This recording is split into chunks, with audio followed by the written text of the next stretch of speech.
Print media, electronic media అందరికి కూడా నా హృదయపూర్వక నమస్కారాలను తెలియజేస్తున్నాను. గౌరవ ముఖ్యమంత్రి వైఎస్ జగన్మోహన్ రెడ్డి గారు ఎలక్షన్ ప్రక్రియ అంతా కంప్లీట్ అయిన వెంటనే అసెంబ్లీ 151కి పైన, పార్లమెంటు 22కు మించి గెలుస్తూ ఉన్నాము అనే మాటను ఆయన చెప్పి లండన్కు పోతే తెలుగుదేశం పార్టీ శ్రేణులకు గుండెలు వలిగినాయి. ఆయన లండన్ పోయిన తర్వాత మరో ఒక అంశాన్ని మనం గమనిస్తే, తేదీ జూన్ 9, టైం 9:38, ప్లేస్ ఋషికొండ, విశాఖపట్నంలో ప్రమాణ స్వీకారం చేయబోతుంది వైఎస్ఆర్ కాంగ్రెస్ పార్టీ. రెండోసారి లక్షలాది జనంలో, లక్షలాది మంది సమక్షంలో కోట్లాది మంది వీక్షిస్తుండగా వైఎస్ జగన్మోహన్ రెడ్డి అనే నేను అని రెండవసారి ప్రమాణ స్వీకారం చేయబోతున్నాడు జగన్మోహన్ రెడ్డి గారు అని మా పార్టీ అనౌన్స్ చేయడం జరిగింది. అయ్యా చంద్రబాబు నాయుడు, నీకు దమ్ము ధైర్యం నిజంగానే ప్రజల మీద విశ్వాసం ఉంటే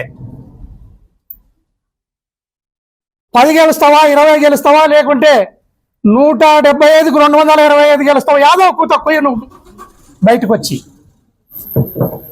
నువ్వు ఊరికేందుకు మీ తెలుగుదేశం పార్టీ శ్రేణులను మభ్య పెడుతున్నావు? వాళ్ళని మభ్య పెడుతుంటే పాపం అమాయకులు, తెలియని వాళ్ళు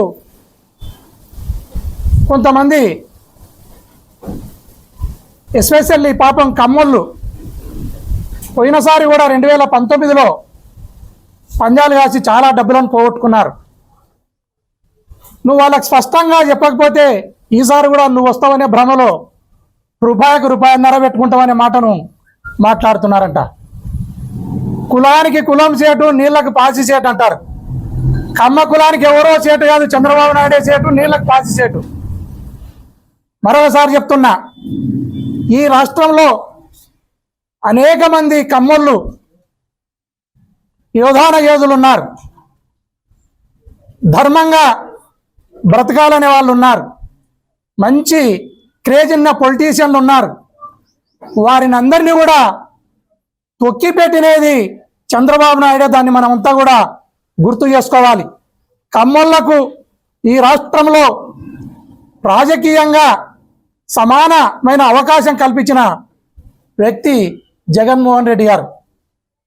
చంద్రబాబు నాయుడు గారు కానే కాదు, ఇది కమ్మోళ్ళు గుర్తుపెట్టుకోవాలని నేను కమ్మ సోదరులకు అందరికీ కూడా విజ్ఞప్తి చేస్తున్నా. ఎందుకు ఈ మాట అంటున్నానంటే, ఎక్కడైనా ఎవరైనా కొంచెం క్రేజ్ ఉన్న వాళ్ళు, వాళ్ళని చూస్తే కేకలు కొడతారు, ఈలలు వేస్తారు అనే వాళ్ళు ఉంటే వాళ్ళకు టికెట్లు కూడా ఇవ్వలేదు. ఎందుకంటే రేపు తన కొడుకు ఒక దద్దమ్మ, అతను ఒక పనికిమాలిన వ్యక్తి, రాజకీయ పరిజ్ఞానం లేని సుంఠ, అతన్ని డామినేషన్ చేస్తారనే భావనతో ఈ రాష్ట్రంలో అనేక మంది కమ్మోళ్లకు, క్రేజ్ ఉన్న కమ్మోళ్లకు సీట్లు ఇవ్వలేదు.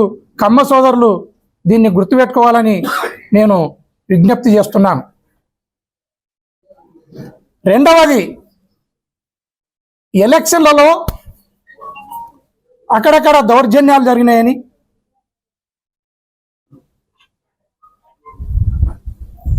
ఈవీఎంలను పగలగొట్టినారని, లేకుంటే రకరకాల దుష్ప్రచారం చేస్తున్నారు.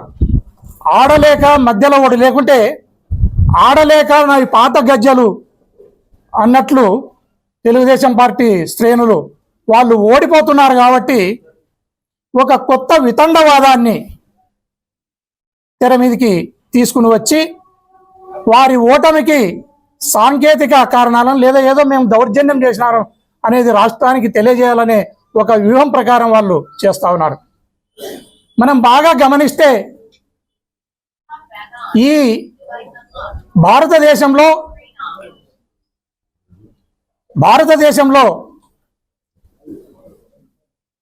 ప్రజాస్వామ్యం అనేది తల్లిలాగా భావిస్తాం. ఈ దేశంలో ఎలక్షన్ ప్రక్రియను కూడా అత్యంత గౌరవిస్తాం. ప్రజాస్వామ్య పద్ధతిలో ఎలక్షన్ ప్రక్రియలో ఈ రాష్ట్రంలోని అన్ని వర్గాల ప్రజలను ఓట్లు వేయించుకొని గౌరవ దివంగత మహానేత ఎన్టీ రామారావు గారు ముఖ్యమంత్రి అయితే ఆయనకు వెన్నుపోటు ఒడిసి ప్రజల చేత ఎన్నుకోబడిన ఎన్టీ రామారావుకు వెన్నుపోటు పొడిసి ఎన్నికల ప్రక్రియకు విఘాతం కలిగించిన దుర్మార్గుని నువ్వు మాట్లాడడానికి అర్హత లేని వానివి చంద్రబాబు నాయుడు. నువ్వు ఆ రకంగా ఎన్టీ రామారావును వెన్నుపోటు ఒడిసి ఎలక్షన్ ప్రక్రియను విఘాతం కలిగించి ముఖ్యమంత్రి అయినవి.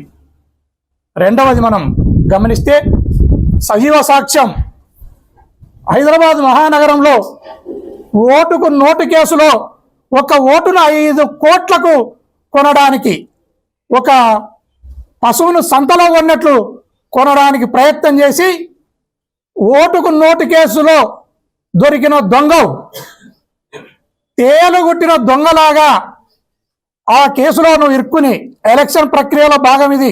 మళ్ళొకసారి అందరూ రాష్ట్ర ప్రజలందరూ కూడా దీన్ని గమనించాలి. ఎలక్షన్ను ఏ రకంగా కూని చేసినాడు ఎలక్షన్ ప్రక్రియను అనేది మనం గమనించాలి. 5 కోట్లకు ఒక ఓటును కొనడానికి పోయి 50 లక్షల డబ్బులతో దొరికి నువ్వు ముద్దాయిగా ఈ రోజు కూడా కేసులో ఉన్నావు. నువ్వు ఎలక్షన్లలో నిలబడడానికే అనర్హుడవు అనేది రాష్ట్ర ప్రజలందరూ కూడా అనుకుంటున్నారు. దాని మీద నువ్వు స్పందించాలి. తర్వాత కొంతమంది ఎన్ఆర్ఐలు అమెరికా నుంచి వచ్చి ఒక మీటింగ్ పెట్టుకుని దాన్ని మనం ప్రత్యక్షంగా చూడడం జరిగింది. సభ్య సమాజం, ప్రజాస్వామ్యాన్ని గౌరవించే సభ్య సమాజం తలదించుకునే విధంగా 3 లక్షలకు తలా ఒక 3 లక్షలే వేసుకుంటే మనకు ఓట్లేని ప్రజలను కొనవచ్చు అని ఒక పెద్ద మనిషి మాట్లాడుతున్న దాన్ని కూడా మనం ప్రత్యక్షంగా చూడడం జరిగింది. ఇంత ఎలక్షన్ ప్రక్రియకు విఘాతం కలిగించిన మీరు ఈరోజు ఏందో జరిగిపోతుంది అనే మాటను మాట్లాడుతూ ఎలక్షన్ కమిషన్కు లేదా అక్కడ ఇక్కడ పిటిషన్లను పెడుతూ వైఎస్ఆర్ కాంగ్రెస్ పార్టీ శ్రేణులను భయభ్రాంతులకు గురి చేయడానికి మీరు ప్రయత్నం చేస్తున్నారు. నిన్న మనం గమనిస్తే పిన్నెల్లి రామకృష్ణారెడ్డి గారి ఉదంతాన్ని మనం గమనిస్తే అక్కడ ఏం జరిగింది? మీరు ఆ బూత్లో దొంగ ఓట్లను వేసుకున్నారు.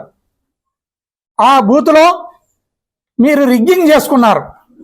ఆ మాటను ఎలక్షన్ కమిషన్కి, కలెక్టర్ గారికి, ఎస్పీలకు, కన్సర్న్ అథారిటీస్కి అందరికి కూడా పిన్నెల్లి రామకృష్ణారెడ్డి గారు కంప్లైంట్ చేయడం జరిగింది. ఎవరు రెస్పాండ్ కాకపోతే తనను తాను రక్షించుకోవాల్సిన బాధ్యత, తన ధనమాన ప్రాణాలకు తానే మొదటి జడ్జి కాబట్టి అందులో భాగంగానే తనను తాను రక్షించుకోవాలి కాబట్టి బూతులే పోవడం జరిగింది. ఘోరమైన ఘటనలు ఆడ జరుగుతున్నారు కాబట్టి దాన్ని డిఫెన్స్ చేయడానికి ఇదేం ఎలక్షన్ అయ్యా అని కోపం వచ్చి దాన్ని తీసుకుని నేలకేసినాడు అనుకుందాం. దాంట్లో ఏమాత్రం అక్కడ ఆ బాక్సు పగలలేదు, అది సాంకేతికంగా కూడా కరెక్ట్గా ఉంది అనే మాటను ఎలక్షన్ కమిషన్ వాళ్ళే చెప్పడం కూడా జరిగింది. మనం ఇక్కడ స్పష్టంగా ఒకటి గమనించాలి. ఆయన మీద కేసు కట్టాం. ఆయన చూస్తే కోర్టుకు తిరుగుతున్నాడు బెయిల్ తెచ్చుకోవడానికి. మళ్ళీ ఎలక్షన్ కమిషన్ అక్కడ దాన్ని ఈయన పోయి దాన్ని పగలగొట్టింటే, ఈయన దౌర్జన్యం చేసింటే దాన్ని మీరు కేసు అయితే కట్టినారు. అక్కడ రీపోలింగ్కు ఎందుకు మీరు ఆదేశించలేకపోతున్నారు? మీరు రీపోలింగ్కు ఆదేశించకపోవడానికి కారణం ఖచ్చితంగా మీరు రిగ్గింగ్ చేసుకున్నారనేది స్పష్టంగా ఇక్కడ కనపడతా ఉంది. ఎలక్షన్ కమిషన్ కూడా చట్టబద్ధంగా న్యాయబద్ధంగా ధర్మబద్ధంగా వాళ్ళ అడ్మినిస్ట్రేషన్ లేదు అనేది ఈ ఘటన ద్వారా బయటపడతా ఉంది. ఆడే కాకుండా ఇంకొక 10-11 చోట్ల కూడా ఇలాంటి ఘటనలు జరిగినాయనే మాటను మాట్లాడుతున్నారు. వాటినన్నిటి కూడా ఎందుకు మీరు డిస్ప్లే చేయలేకపోతున్నారు? ఎందుకు దానిపైన ఎంక్వైరీ కండక్ట్ చేయలేకపోతున్నారు? ఎందుకు దానిపైన రీపోలింగ్ను చేయలేకపోతున్నారో కూడా స్పష్టంగా చెప్పవలసిన బాధ్యత ఉంది. ఇక్కడ మనం ఒకటి గమనిస్తే, సీట్లు లేని చంద్రబాబు నాయుడు, ఓట్లు లేని బీజేపీ పార్టీ. దీనికి సీట్లు లేవు, వాళ్ళకు ఓట్లు లేవు. ఓట్లు లేనోడు, సీట్లు లేనోడు, గతి లేనమ్మా మతి లేనోని పోయినట్లు సీట్లు లేని చంద్రబాబు నాయుడు ఓట్లు లేని బీజేపీని ఎందుకోసం వాళ్ళని కలుపుకున్నాడంటే, ఖచ్చితంగా వాళ్ళైతే ఈ ఎలక్షన్ ప్రక్రియలో నాకు సపోర్టుగా ఉంటారు, ఈ పోల్ మేనేజ్మెంట్ అంతా కూడా వాళ్ళు గందరగోళం చేయగలుగుతారు అన్న ఉద్దేశంతోనే నువ్వు వాళ్ళని కలుపుకున్నావు. వాళ్ళ ద్వారానే మా ఆఫీసర్లను అందరినీ కూడా మార్పించగలిగినావు. సరే, మార్చితే మార్చినారనుకుందాం. మార్చినప్పుడు ఎవరైతే కొత్త ఆఫీసర్లు వచ్చినారో వాళ్ళను సక్రమమైన ఆఫీసర్లను వేసుకున్నారా? సక్రమమైన ఆఫీసర్లను వేసుకుంటే ఎందుకు ప్రశాంతంగా ఎలక్షన్లు జరగలేదు అనేది మా ప్రశ్న. అదే కాకుండా ఈ ఎలక్షన్ ప్రక్రియను అంతా మనం గమనిస్తే, సీట్లు లేని చంద్రబాబు నాయుడు, ఓట్లు లేని బీజేపీ పార్టీ, రెండు లేని పవన్ కళ్యాణ్, సీట్లు ఓట్లు లేని రెండు లేని పవన్ కళ్యాణ్, వీళ్ళు ముగ్గురు కలిసి ఏదో జరగబోతుంది, మేము గెలవబోతున్నాము అనే మాటను మాట్లాడుతున్నారు. మీరు గెలవబోతున్నారంటే ముగ్గురు ఓ దగ్గర కూర్చొని ఇట్లా మాలాగా ఒక ప్రెస్ మీట్ పెట్టి ప్రెస్సులో ఎందుకు మాట్లాడలేకపోతున్నారనేది మా ప్రశ్న. మీరు సూర్యుడిని, చంద్రుడిని, సత్యాన్ని తాత్కాలికంగా ఆపగలుగుతారేమో కానీ, కొద్దిసేపు మాత్రమే ఆపగలుగుతారేమో కానీ పూర్తి స్థాయిలో ఆపలేరనేది మీరు గమనించాలి.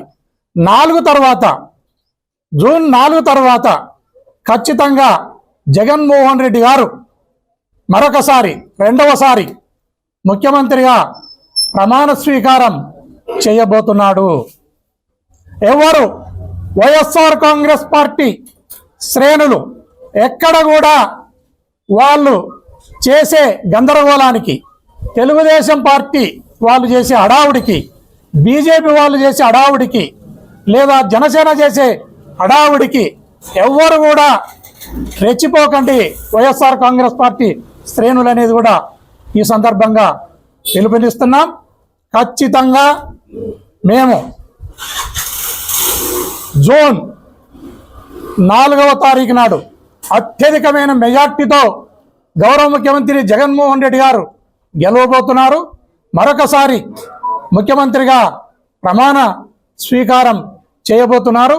ఇప్పటికైనా తెలుగుదేశం పార్టీ కానీ, బీజేపీ కానీ, జనసేన కానీ వాళ్ళు చేసే దాడులు, వాళ్ళు చేసే అరాచకాలు ఈ మధ్యకాలంలో నేను గమనిస్తే కొన్ని చోట్ల ఎస్టీలను, బీసీలను, ఎస్సీలను, మైనార్టీలను ఓటుకు రానివ్వలేదు. మీరు మా వాళ్ళను, మా వీకర్ సెక్షన్ ఎవరైతే ఉన్నారో వాళ్ళు ఖచ్చితంగా జగన్మోహన్ రెడ్డి గారికే ఓటేస్తారనే అనుమానంతో, మీకున్న అనుమానంతో మీరు మా వాళ్ళను ఓట్లేయడానికి కూడా రానియకుండా భయభ్రాంతులకు గురి చేసినారు. వాటిపైన అన్నిటిపైన కూడా కేసులు కట్టాలి, వాటిపైన ఇన్వెస్టిగేషన్ చేయాలి. ఇంకొకటి, ఎలక్షన్ కమిషన్ అనేది ఒక పారదర్శకంగా ఏదైతే అడ్మినిస్ట్రేషన్ ఉంటుందో, పోలీసు ఉంటుంది, మీరు సూటబుల్ యాక్షన్ తీసుకోండి, అప్రాప్రియేట్ స్టెప్స్ తీసుకోండి అనే మాటను చెప్పవచ్చు. కానీ వాళ్ళు స్వయంగా ఎలక్షన్ కమిషనే పోలీస్ వాళ్లకు వీళ్ళపైన రౌడీ సీట్లను ఓపెన్ చేయండి, వీళ్ళపైన ఈ సెక్షన్లను పెట్టి కేసులు కట్టండి, వీళ్ళను గ్రామాల నుంచి బహిష్కరించండి అని రకరకాల ఇన్స్ట్రక్షన్స్ను ఇస్తూ ఉంది. ఇది కంప్లీట్గా వయలేషన్ ఆఫ్ ఎలక్షన్ రూల్స్. మీరు డైరెక్షన్ ఇవ్వాల్సిందే కానీ మీరు స్వయంగా ఉద్యోగం చేయడానికి వీలు లేదు. పోలీస్ వాళ్ళను మీరు ఎంక్రోచ్ అవుతున్నారు, పోలీస్ డిపార్ట్మెంట్లో మీరు ఎంక్రోచ్ అవుతున్నారు. దయచేసి పోలీస్ డిపార్ట్మెంట్ అంతా కూడా సంఘటితమై దీన్ని మీరు ఎదిరించాలి. మీ జ్యూరిడిక్షన్లోకి వాళ్ళు వస్తున్నారు, మీ జ్యూరిడిక్షన్లోకి వాళ్ళను రానివ్వకుండా, ఎంక్రోచ్ కానియకుండా డిఫెన్స్ చేసుకోవాల్సిన బాధ్యత కూడా పోలీసు వ్యవస్థ పైన ఉంది. ఇది ఇట్లే ఒక ట్రెడిషన్ అయిపోతుంది.